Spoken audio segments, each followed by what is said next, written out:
আকাশবাণী কলকাতা। স্থানীয় সংবাদ পড়ছি শুভব্রত মুখোপাধ্যায়। বিশেষ খবর।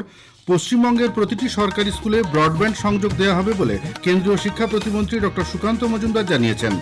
রাজ্যে মেয়াদ উত্তীর্ণ ওষুধের এক চক্র চলছে বলে তিনি অভিযোগ করেছেন।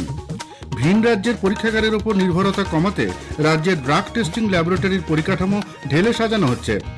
চলতি আর্থিক বছরের বাকি সময় রাজ্যে মিড ডে মিল প্রকল্পের অধীনে পড়ুয়াদের অতিরিক্ত পুষ্টি বাবদ সপ্তাহে আরও 2টি করে ডিম বরাদ্দ করা হয়েছে। দক্ষিণ 24 পরগনার জীবনতলায় একটি বাড়ি থেকে বিপুল পরিমাণে কার্তুজ উদ্ধারের ঘটনায় গ্রেপ্তার হওয়া 4 জনের 4 দিনের পুলিশি হেফাজত। রাজ্যের নতুন ভিজিলেন্স কমিশনার হলেন প্রাক্তন আইএএস অজিত রঞ্জন বর্ধন। আইএসএল ফুটবলে লিগ জয়ের পথে কেরালা ব্লাস্টার্সকে হারিয়ে আরও এক ধাপ এগিয়ে গেল মোহনবাগান সুপার জায়ান্টস। আসছে বিস্তারিত খবরে। কেন্দ্রীয় শিক্ষা প্রতিমন্ত্রী ডক্টর সুকান্ত মজুমদার বলেছেন, প্রত্যেকটি হাই স্কুলকে ব্রডব্যান্ড সংযোগ দেওয়া হবে। পশ্চিমবঙ্গের সরকারি স্কুলগুলিও এর আওতায় আসবে। গতকাল নদিয়ার ফুলিয়ায় দলীয় কর্মী সমর্থকদের সঙ্গে মিলিত হওয়ার পর একটি সভায় তিনি বক্তব্য রাখছিলেন। কেন্দ্রীয় বাজেটে যে প্রকল্পগুলো ঘোষণা করা হয়েছে, আপনারা যদি ভালো করে লক্ষ্য করে থাকেন, প্রত্যেকটি হাই স্কুলকে ব্রডব্যান্ডের মাধ্যমে জোড়া হবে। তো এর লাভ পশ্চিমবঙ্গের স্কুলগুলো পাবে, সরকারি স্কুল। এআই এর 500 কোটি টাকা দিয়ে হাব হবে, যে কাজ হবে শিক্ষা ক্ষেত্রে, তার লাভ তো পশ্চিমবঙ্গ থাকবে। ওই সভা থেকেই শ্রী মজুমদার রাজ্যের স্বাস্থ্য ব্যবস্থার কড়া সমালোচনা করেন। বিভিন্ন সরকারি হাসপাতালে মেয়াদ উত্তীর্ণ ওষুধের এক চক্র চলছে বলে তিনি শাসক দলকে আক্রমণ করেন। পশ্চিমবঙ্গের স্বাস্থ্য ব্যবস্থা শেষ। সুইপার থেকে শুরু করে ডাক্তার কিচ্ছু নেই, ওষুধ নেই। ওষুধ থাকলে পরে সেই ওষুধ হচ্ছে জালি ওষুধ, যার বিরুদ্ধে আওয়াজ তুলতে গেলে আপনার সাথে আরজি করের মতো ঘটনা ঘটবে। রাজ্যের স্বাস্থ্য ব্যবস্থা থেকে মমতা বন্দ্যোপাধ্যায় কফিনে ঢুকিয়ে দিয়েছে। সব জায়গাতে এক্সপায়ারি ওষুধ কেন পাওয়া যাচ্ছে? কারণ যে কোম্পানিগুলোকে ওষুধের বরাত পাইয়ে দেওয়া হচ্ছে, সেই কোম্পানিগুলোর কাছ থেকে মোটা অঙ্কের টাকা নেওয়া হচ্ছে। তার ফলে তারা এক্সপায়ারি ডেট পার হওয়া বা এক্সপায়ারি ডেট খুব কাছে এই ধরনের ওষুধ বিভিন্ন কোম্পানি থেকে কিনে নিয়ে তারা সাপ্লাই করছেন রাজ্যের হসপিটালগুলো। গরিব মানুষের স্বাস্থ্য ব্যবস্থা বর্তমানে পরীক্ষা নিরীক্ষায় পরিণত হয়েছে। রিঙ্গার্স ল্যাকটেড স্যালাইন বিতর্ক নিয়ে সাম্প্রতিক বিতর্কের প্রেক্ষিতে রাজ্যের ড্রাগ টেস্টিং ল্যাবরেটরির পরিকাঠামো ঢেলে সাজানো হচ্ছে। ওষুধের গুণগত মান যাচাই করতে ভিন রাজ্যের পরীক্ষাগারের ওপর নির্ভরতা কমাতে এবং দ্রুত পরীক্ষার ফলাফল পেতে এই সিদ্ধান্ত নিয়েছে রাজ্যের স্বাস্থ্য দপ্তর। ড্রাগ টেস্টিং ল্যাবকে ঢেলে সাজাতে রাজ্য স্বাস্থ্য সেবা নিগম দরপত্র আহ্বান করেছে। পরিকাঠামো উন্নয়নে 15 কোটি টাকা বরাদ্দ করা হয়েছে। জানা গেছে, পরীক্ষাগারের মান উন্নয়নে 13 ধরনের মোট 37টি অত্যাধুনিক বহুমূল্য সরঞ্জাম কেনা হচ্ছে। এছাড়া পরীক্ষা নিরীক্ষার জন্য বেশ কিছু নতুন প্রযুক্তিও আনা হচ্ছে। নদিয়ার শান্তিপুর স্টেট জেনারেল হাসপাতালে অসুস্থ শিশুকন্যার বমি পরিষ্কার করতে বাবাকে বাধ্য করায় কর্তব্যরত চিকিৎসক তন্ময় করকে শোকজ করা হয়েছে। হাসপাতাল সুপার তারক বর্মন তাকে কারণ দর্শানোর নোটিশ জারি করেছেন। ডাক্তার কর অবশ্য গতকাল হাসপাতালে আসেননি। এদিকে স্বাস্থ্য দপ্তরকে ওই বমি পরিষ্কারের ঘটনায় রিপোর্ট দেওয়া হয়েছে বলে জেলা স্বাস্থ্য আধিকারিক জ্যোতিষ চন্দ্র দাস জানিয়েছেন। চলতি আর্থিক বছর অর্থাৎ 2024-25 মার্চ মাস পর্যন্ত বাকি সময় রাজ্যে প্রধানমন্ত্রী পোষণ বা মিড ডে মিল প্রকল্পের অধীনে 85,93,783 জন পড়ুয়ার জন্য অতিরিক্ত পুষ্টি বাবদ সপ্তাহে আরও 2টি করে ডিম বরাদ্দ করা হয়েছে। বর্তমানে সাপ্তাহিক যে 1টি করে ডিম তারা পেয়ে থাকে, এগুলি হবে তার অতিরিক্ত। মোট 11 দিন তারা এই সুবিধা পাবে। এর জন্য ছাত্রছাত্রী পিছু 8 টাকা খরচ ধরা হয়েছে। রাজ্যের সবকটি জেলায় এটি বলবৎ করা হবে। ডিমের পরিবর্তে মরশুমি ফল দেওয়ারও ব্যবস্থা রাখা হয়েছে। শিক্ষা দপ্তরের পক্ষ থেকে এক নির্দেশিকায় সব জেলা শাসকদের 31শে মার্চের মধ্যে এই ব্যবস্থা কার্যকর করতে বলা হয়েছে। এজন্য রাজ্যে খরচ হবে আরও 75,62,53,000 টাকা। এদিকে বর্তমান বাজার মূল্যে শিক্ষার্থীদের ন্যূনতম পুষ্টিগুণ সম্পন্ন খাদ্য সরবরাহের স্বার্থে শুধুমাত্র 11 দিন নয়, প্রতিদিনই প্রাথমিকে 20 টাকা এবং উচ্চ প্রাথমিকে মিড ডে মিলের জন্য 25 টাকা করে বরাদ্দের দাবি জানিয়েছে মাধ্যমিক শিক্ষক ও শিক্ষাকর্মী সমিতি STEA। অন্যদিকে শিক্ষানুরাগী ঐক্য মঞ্চ এই সিদ্ধান্তকে স্বাগত জানিয়েছে। এ রাজ্যে শিল্প কারখানা বন্ধ হয়ে যাওয়া এবং নতুন করে বিনিয়োগ না আসার জন্য মমতা ব্যানার্জি সরকারকে দায়ী করেছেন বিজেপি তথ্য প্রযুক্তি সেলের প্রধান এবং দলের এ রাজ্যের সহকারী পর্যবেক্ষক অমিত মালব্য। গতকাল আসানসোলে এক সাংবাদিক সম্মেলনে তিনি বলেন, গত 5 বছরে রাজ্যে প্রায় 4,000 কলকারখানা বন্ধ হয়ে গেছে।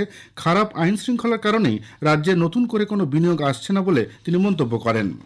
কেন্দ্রীয় জাহাজ প্রতিমন্ত্রী শান্তনু ঠাকুর বলেছেন, এবারের বাজেটে রাজ্যকে বঞ্চিত করা হয়েছে বলে তৃণমূল কংগ্রেস সাংসদদের অভিযোগ ঠিক নয়।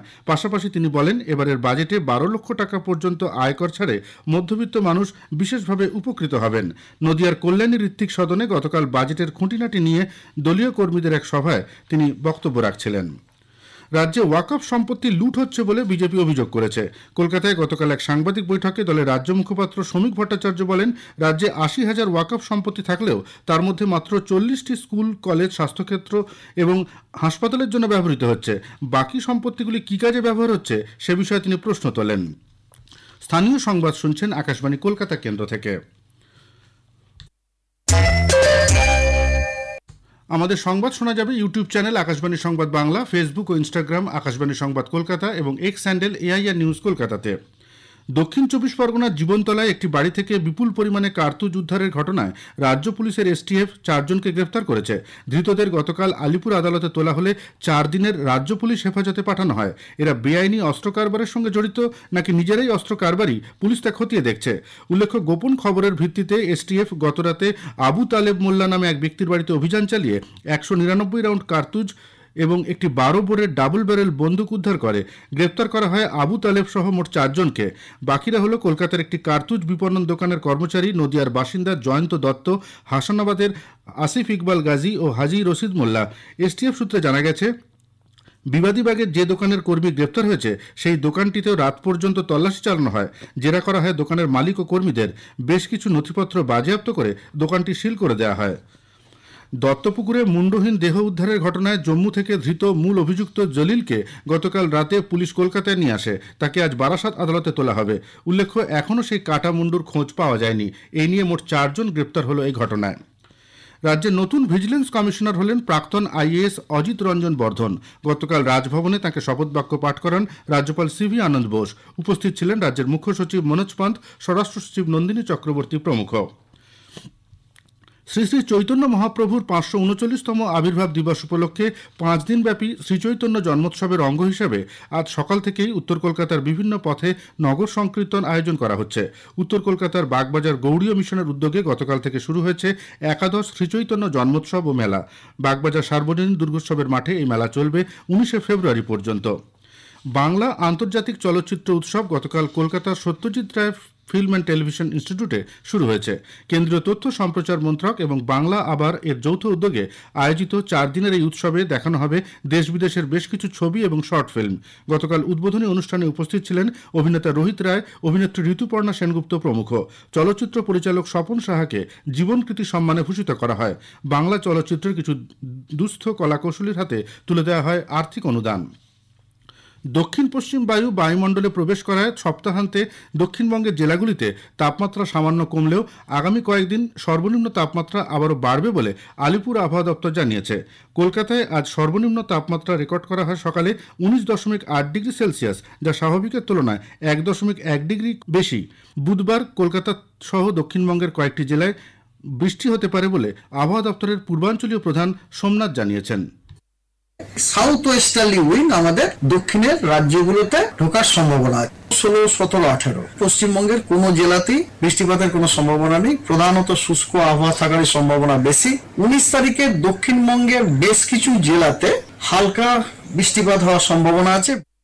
কোচির জওহরলাল নেহরু স্টেডিয়ামে গতকাল ISL ফুটবলের ম্যাচে মোহনবাগান সুপার জায়ান্ট ৩-০ গোলে কেরালা ব্লাস্টার্সকে হারিয়ে দিয়েছে।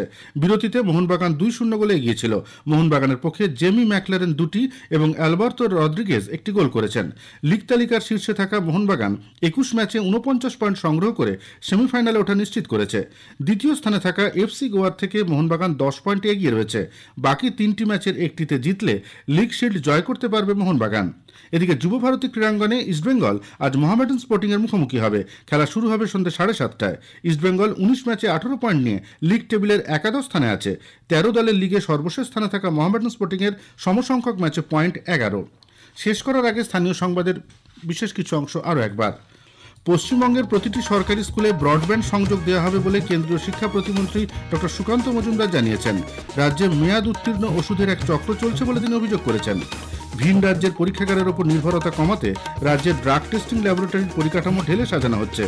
চলতি আর্থিক বছরের বাকি সময় রাজ্যে মিড ডে মিল প্রকল্পের অধীনে পড়ুয়াদের অতিরিক্ত পুষ্টি বাবদ সপ্তাহে আরও 2টি করে ডিম বরাদ্দ করা হয়েছে। স্থানীয় সংবাদ শেষ হলো। এর পরের খবর সকাল ৯টা বেজে 15 মিনিটে।